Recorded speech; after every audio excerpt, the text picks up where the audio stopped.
Bonjour, voilà, bonjour à tous. Je tiens à faire ce nouvel audio, pardon, pour revenir un peu sur l'actualité. Quand on nous annonce la pénurie d'eau, le dérèglement climatique qui s'accentue, etc. Nous sommes tous d'accord que on n'entend que des nouvelles qui nous susceptibles d'assombrir notre morale. Alors quand je m'interroge dans ma méditation, j'entends que effectivement nous traversons un bouleversement énergétique et on me dit que les énergies positives doivent reprendre leur place initiale et les énergies négatives vont tout simplement tomber, s'écrouler. On me parle de mutation énergétique. euh,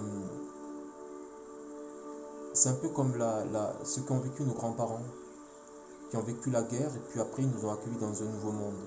Nos grands-parents ont souffert de ces bouleversements. C'est ce que nous vivons aujourd'hui. La, la, la, la génération des années 80, nous sommes témoins du bouleversement, d'un monde qui change, qu'on ne reconnaît plus, parce que c'est le monde de demain qui va parler à la génération de demain, et nous sommes là pour recevoir cette génération avec amour et bienveillance. Ce que j'entends, c'est que, d'ailleurs c'est évident, mais on ne répond pas à la violence par de la violence.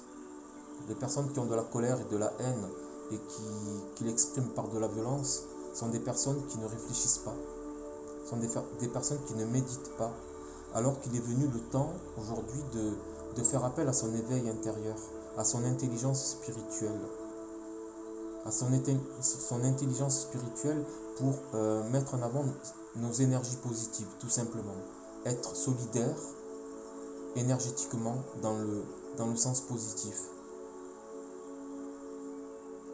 Nous faisons tous partie de l'humanité malgré nos différences historiques, familiales, ancestrales, etc. Bon, peut-être que certaines personnes ne partageront pas cet avis, mais ça c'est leur problème. Nous sommes tous dans la même planète. Si vous ne voulez pas comprendre que nous faisons tous partie de la même humanité, je vous invite à vous remettre en question. Mais qu'on soit juif, qu'on soit chinois, amérindien ou maghrébin, nous sommes tous la richesse de la terre, que vous le vouliez ou pas. Et si vous ne voulez pas partager cette richesse, eh bien vous aurez toujours le cœur pauvre. Vous aurez toujours des énergies qui seront qui ne connaîtront des énergies toujours malheureuses. Et moi, je veux être heureux, et je le suis d'ailleurs, parce que j'aime le monde qui m'entoure, j'aime ces différences, j'aime les histoires de toutes les religions, de toutes les spiritualités possibles. J'aime la vie de tout le monde à condition qu'elle soit partagée dans l'amour et dans le respect. Faites valoir vos droits d'être heureux et mettez en avant votre éveil. Mettez en avant vos énergies positives. Et le monde sera meilleur car on me parle d'un monde meilleur. Et pour qu'un monde meilleur arrive, il faut passer certaines étapes délicates. Et pour les passer au mieux, eh bien, il est temps d'être solidaire. La casse lors des manifestations, elle ne sert à rien. Elle ne sert à rien.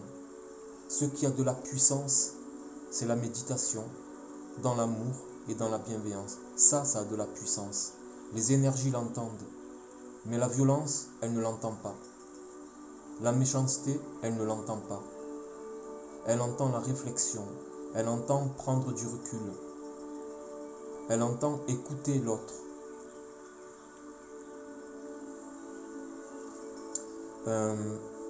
Je ne suis pas là pour donner des leçons. Je ne veux surtout pas avoir l'impression de donner des leçons, mais être là pour transmettre. J'espère l'avoir fait de la meilleure des façons, encore une fois, j'espère. Veuillez m'excuser si mes audios ne sont pas de bonne qualité, si ma manière de parler n'est pas claire. Bon, voilà, j'essaie au mieux de transmettre. Prenez bien soin de vous et je vous dis à très bientôt. La médiumnité, c'est pas uniquement transmettre des messages de l'avenir, mais c'est aussi délivrer des messages pour aujourd'hui. Que nous vivions dans un monde le plus confortablement possible, en ayant beaucoup de respect pour soi-même et le monde qui nous entoure. Et le monde qui nous entoure, c'est pas que les humains, c'est les plantes, c'est les animaux, c'est les insectes. Voilà, c'est tout ça. À bientôt. Samir et l'Union des 3S.